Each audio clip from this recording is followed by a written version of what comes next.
He pulled the trigger, then lit a cigarette like it was just another Tuesday. And that wasn't in the shadows, it was under a badge. The worst gangsters in California? Some had official titles and clocked in with the city. You ever wonder how deep the badge game really goes? Stick around. It ain't just one bad apple, it's a whole tree. And trust me, it didn't start in the 90s. This thing's been brewing since way back, long before hashtags and body cams, before the scandals made headlines. California cops were already breaking rules behind closed doors. Corruption in the force wasn't new, it was just better hidden. Back in 1849, when Sacramento formed the first police department in the state, there weren't any internal affairs, no watchdogs, and definitely no viral footage. Cops could move however they wanted, and most of the time, nobody checked them. Over time, that silence turned into a shield, and that shield, it covered a lot of dirty moves. Fast forward a century, and the same pattern kept showing up. Cops bending rules, top brass looking the other way, and the public left in the dark. The system that was built to serve people slowly started serving itself.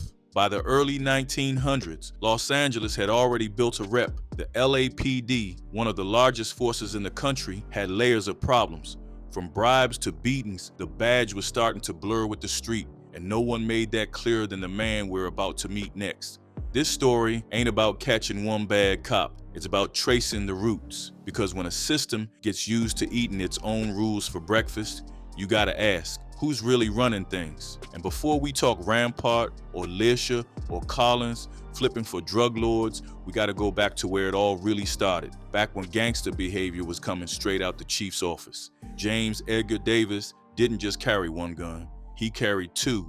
That's how he got the nickname Two Gun Davis. But don't let the cowboy style fool you. He wasn't some Wild West hero. He was LAPD's top dog, and under his watch, things got real sideways. He served 2 terms as chief, first from 1926 to 1929, then came back from 1933 to 1939. And while most cops were supposed to be fighting crime, Davis had his own version of justice. He built what he called the Gun Squad, an armed unit of about 50 officers who weren't just told to arrest suspects. Nah, Davis told them straight up to bring criminals in, dead, not alive. That's not just an exaggeration. That's a quote. Davis ran things like a mob boss in uniform. He cozied up with LA's corrupt political machine, especially Mayor Frank Shaw. Together, they built an alliance that looked clean from the outside, but under the hood, it was all bribes, silence, and fear. Under Davis, officers were accused of everything from extortion to protecting gambling operations. Some insiders later said, straight up, we bought silencers, we stole boats, we killed people. And that wasn't hearsay, that's from Leisure's crew decades later, still operating under that same blueprint. The 1930s in LA were wild. Bombings, gangland hits, and unsolved murders were stacking up, and public trust in the police was in the dirt. One car bombing even targeted the mayor's own car. That was the wake-up call. The city had had enough. By 1937, reformers launched a recall on Mayor Shaw, and the cleanup began. Davis, along with 23 top officers, was forced to resign. But the damage already done. He'd already taught generations of cops how to get away with murder, literally and politically. Two Gun Davis didn't get locked up. He didn't even get charged. But what he left behind was a blueprint, a crooked one. And that blueprint, you'll see it pop up again. Different names, same playbook. Next up, we slide into the 80s and 90s when badges were moving bricks and cops were flipping cases like hustlers on a block. Let's talk about when things got even colder. Craig Allen Peyer wasn't the kind of cop that raised red flags. He was a 38-year-old, 13-year veteran of the California Highway Patrol based out in San Diego. Clean record, pressed uniform, smooth talker. To his colleagues, he looked like the model officer. But in December 1986, that clean image cracked wide open. On the night of December 27th, 1986, 20-year-old college student Kara Knott left her boyfriend's place around 9:30 p.m., headed home to Escondido. She never made it. Her car was found abandoned near the Mercy Road exit off R-15, and her body was discovered the next morning, thrown off a nearby bridge. At first, it looked like another random highway tragedy, but something didn't sit right. There were signs of struggle, and the scene didn't match an accident. Investigators found rope marks around Kara's neck and her blood on her own clothing. The tip that changed everything came from women who started coming forward.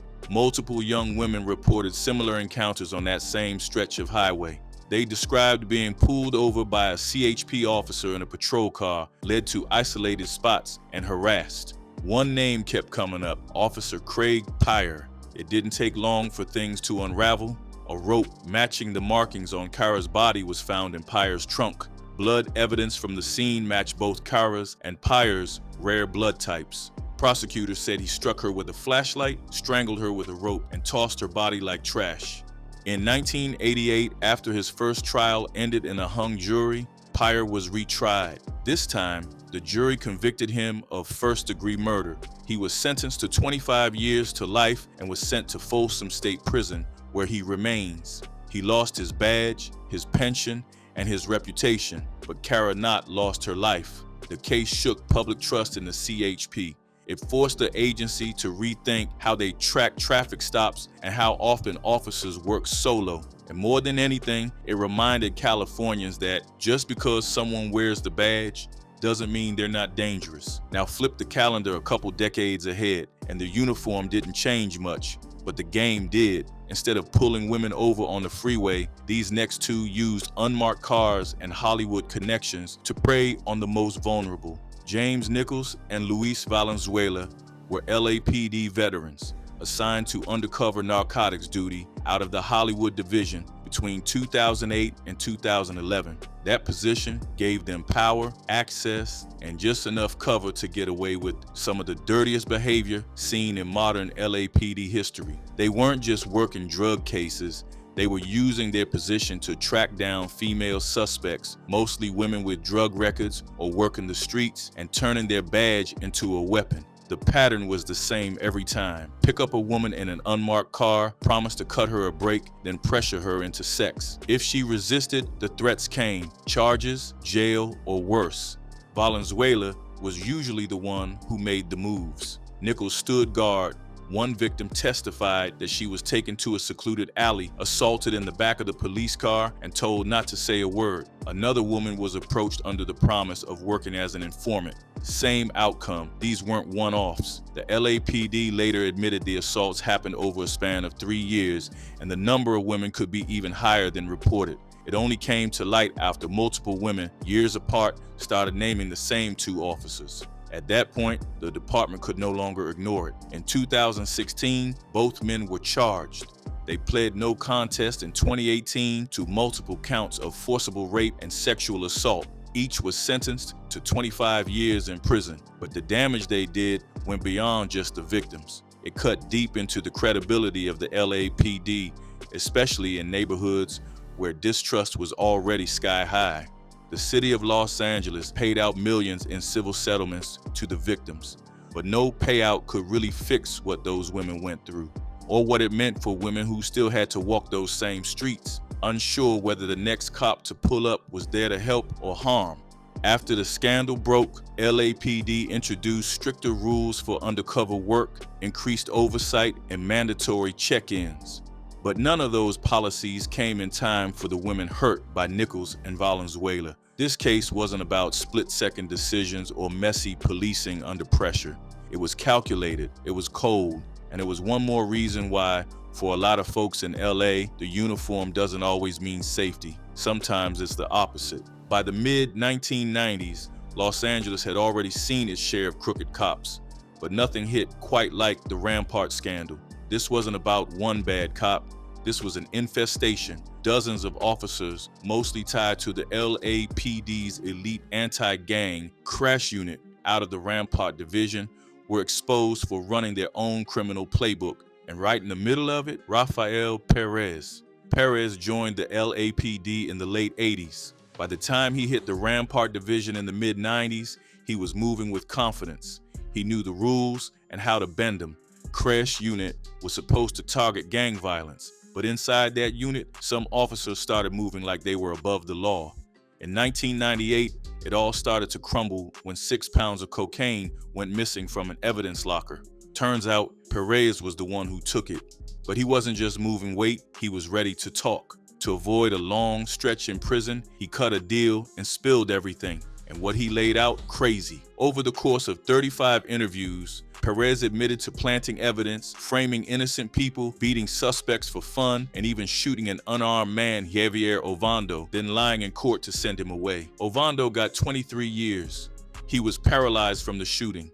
After Perez confessed, Ovando was freed. That was just one case. Perez ended up testifying against about 70 officers. Almost 100 convictions got tossed. He served just a few years himself, then got out. But the fallout, massive. The LAPD got hit with a federal consent decree in 2001 that forced deep reforms. New training, better oversight, body cams, the whole nine, and crash disbanded. The Rampart scandal didn't just reveal corruption. It showed how deep it could run when people stopped watching. And Perez, he went from being part of the problem to being the reason it all came to light. But Perez wasn't acting alone.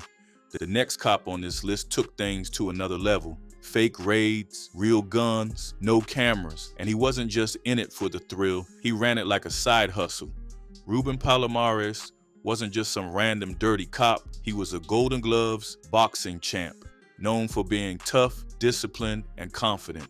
He joined the LAPD in 1993 and eventually landed in the Rampart division, same unit where Rafael Perez had been moving shady. But Palomares took it a step further. Between 1999 and 2001, Palomares built a crew. Not just cops, family members, friends, even civilians. He handed out LAPD badges, radios, guns, and official gear. Then they hit the streets pretending to run drug busts. But these weren't real raids. They were robberies. Palomares would scope out known drug houses, then roll up with his crew acting like it was official business. Victims got zip-tied, guns shoved in their mouths, stun guns used for intimidation. Then the crew cleaned house, cash, drugs, weapons, anything they could flip. And because they looked like cops, most people didn't question it. The whole thing blew up in 2001. Palomares got caught in San Diego trying to buy 10 kilos of cocaine from DEA agents. A co-defendant dropped a dime on him, and federal investigators started connecting the dots. Turns out Palomares had been linked to more than 40 fake raids. There was even talk of a possible murder connected to the operation. In 2004, he pleaded guilty to conspiracy to violate civil rights and weapons charges. He also flipped, giving up other names. In 2008, U.S. District Judge Gary Feast sentenced him to just over 13 years in prison. Not light, but not heavy either, for someone who terrorized whole neighborhoods with a badge. Palomares' case led to the indictment of 19 people, some cops, some not. And once again, the LAPD had to face the fact that one of its elite officers had turned the uniform into a license to steal. These weren't messy arrests gone wrong. These were premeditated, planned out hits. And the public left wondering how many other cops were running their own crews in the shadows. Palomares and Perez didn't operate at the same time, but their cases stacked back to back like chapters in the same book. One exposed the internal rot, the other showed just how bold a cop can get when no one's watching. It wasn't just corruption anymore. It was organized crime inside the department. If you thought the worst part about dirty cops was taking bribes or fudging reports, meet Kenneth Collins, a real-life sheriff's deputy who turned the badge into his hustle. He wasn't just bending rules, he was running with traffickers like it was part of the job description. Collins was a longtime deputy with the Los Angeles County Sheriff's Department, serving over 17 years. To his co-workers, he looked like a veteran who'd seen it all, but on the side, he was working with Mexican drug traffickers, offering protection services for massive shipments. And this wasn't no one-time slip-up. This was structured, consistent, and straight up dirty. In 2017, the feds started closing in. Undercover agents had been tracking how Collins was moving.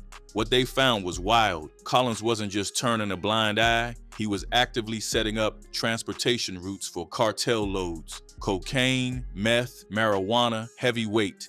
He used his badge to fake traffic stops, wave through couriers, and even tip off crews when law enforcement was sniffing too close. He charged up to $250,000 per shipment and told an undercover fed on tape, "We're cops. All our transports make it through." That line alone sealed it. In January 2018, Collins got picked up. He was charged with conspiracy to distribute cocaine and conspiracy to commit robbery. The feds laid it all out. More than 4 tons of cocaine moved under his watch. He ended up pleading guilty later that year, and in November 2018, he was sentenced to 17 years in federal prison. The fallout, huge. It exposed how cartels weren't just buying off Border Patrol or low-level cops. They had inside help from veterans, deputies, people who should have known better. The Kennedy Tanner case, as it was called, became one of the clearest examples of law enforcement being straight-up complicit in drug trafficking. Authorities started rechecking Collins's past arrests and cases to see what else might have been dirty. The trust was broken, especially in LA County. When a cop switches sides, how do you tell the difference between law and hustle? Summer 1991, San Diego, Torrey Pines State Beach, one of the most peaceful spots in the area. Families came for picnics, joggers ran the coastline, but behind that postcard view, something dark was going down.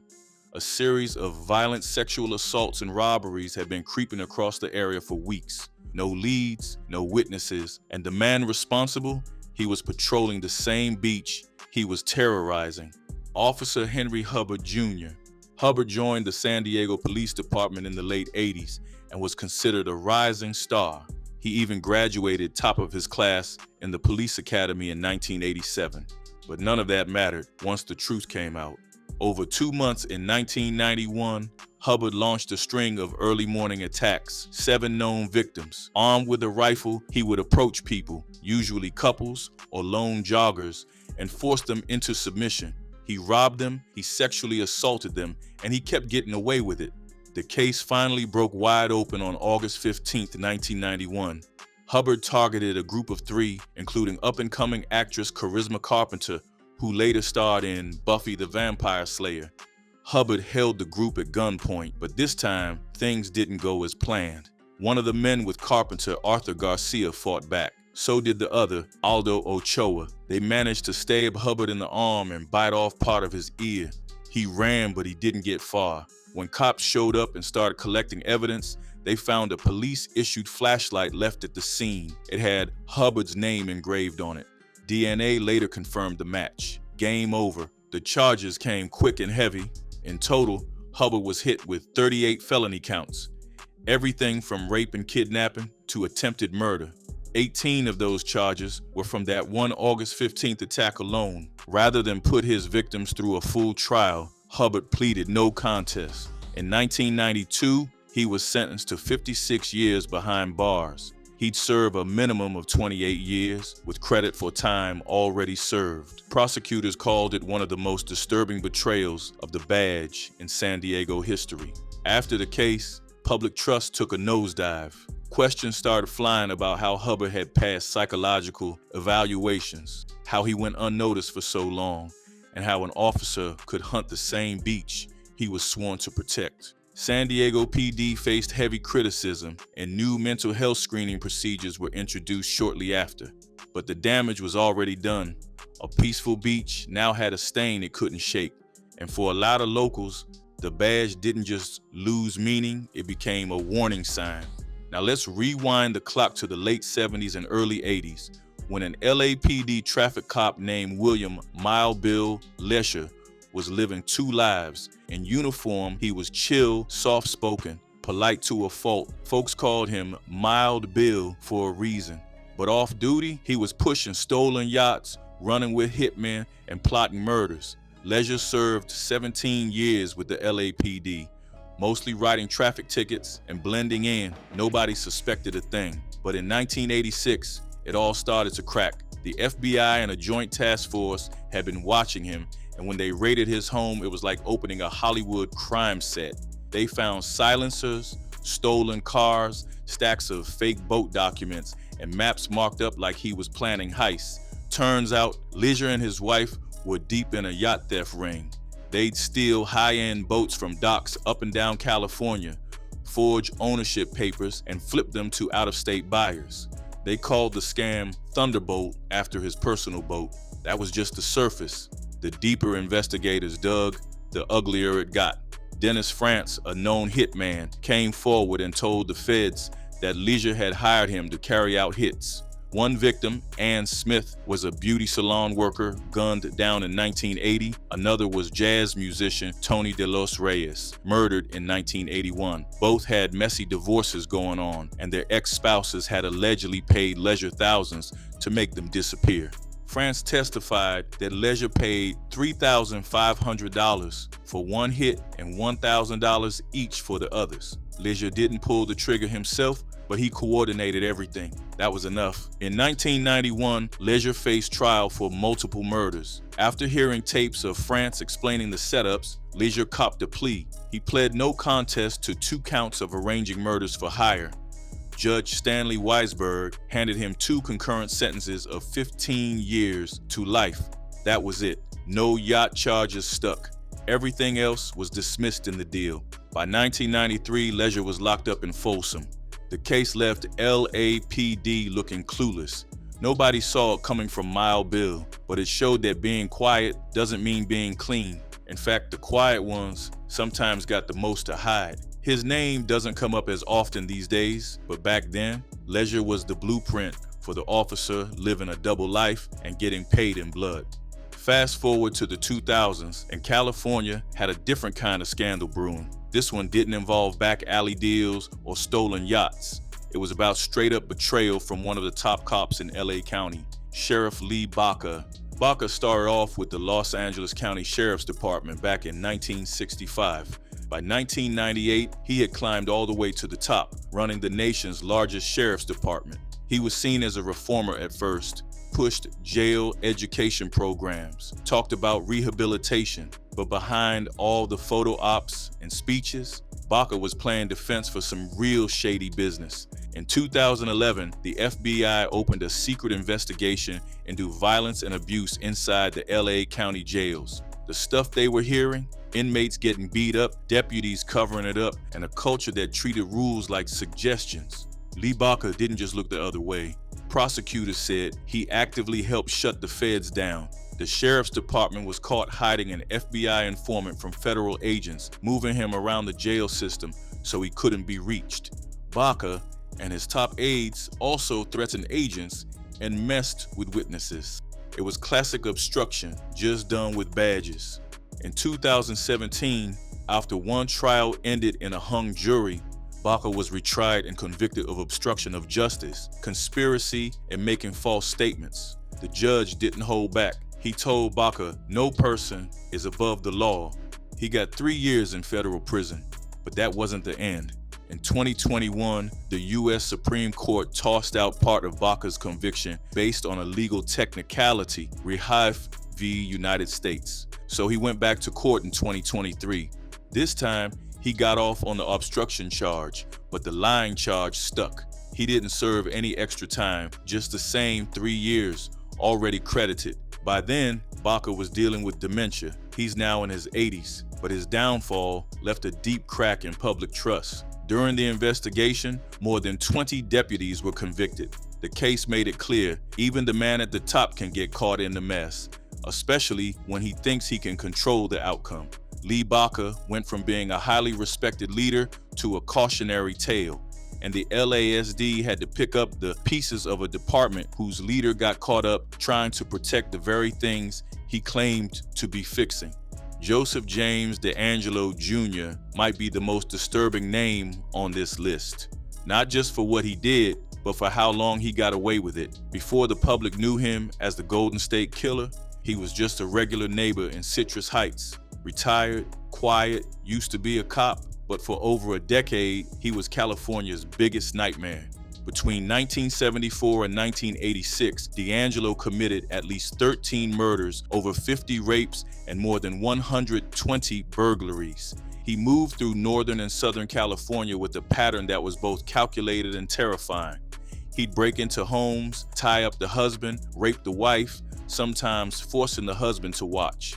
In some cases, he'd eat food from the fridge, hang around for hours, and leave behind creepy handwritten notes. Dude was bold. Back then, they didn't know it was the same man.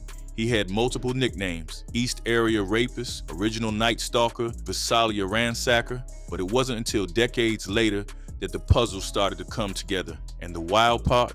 During that same time, DeAngelo was working as a cop in Exeter and later in Auburn. He even helped investigate some of the crimes he committed. What finally caught him wasn't luck. It was DNA and a brand new method called genetic genealogy. In 2018, investigators uploaded crime scene DNA into public ancestry databases and started tracing family trees. It took a minute, but they found a match. DeAngelo was arrested in April 2018, sitting in his suburban home like nothing ever happened. In June 2020, he pled guilty to 13 counts of murder and 13 counts of kidnapping. Prosecutors didn't even bother going after the rape charges. They had more than enough to bury him. That August, he was sentenced to life in prison with no chance of parole. 13 life sentences stacked back to back. The case was historic. First big one solved using genetic genealogy, but it also left people shook. How did this man work in law enforcement, live in plain sight, and still get away with that much? His story forced departments to take a hard look at who they hire, how they screen, and what they overlook. When you look at all these cases side by side, one thing becomes clear: power with no accountability is dangerous. Whether it was planting dope, running fake raids, sex assaults, murder for hire, or playing both sides with drug traffickers, these cops didn't just break the law, they betrayed it. The fallout has been real. The Rampart scandal alone led to the LAPD tossing out nearly 100 convictions. Sheriff Baca's case led to over 20 deputies catching charges, and every one of these stories left entire communities wondering, who can we really trust? California law enforcement had to move different after these scandals. Reforms came in, body cams, new oversight boards, deeper background checks. But even with all that, these stories still hang heavy because for a lot of folks, especially in neighborhoods where police presence already feels like pressure, these cases weren't shocking. They were confirmation. And yeah, maybe these are just the loudest cases, the ones that made headlines. But if this is what happens when they get caught, imagine what's still going unseen. Justice only works when the people who enforce it actually believe in it. These weren't just dirty cops. They were warning signs. Warnings that got ignored until the damage was too deep.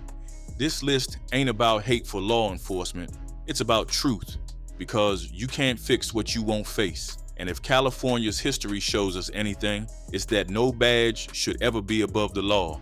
Appreciate you watching. Make sure to subscribe for more.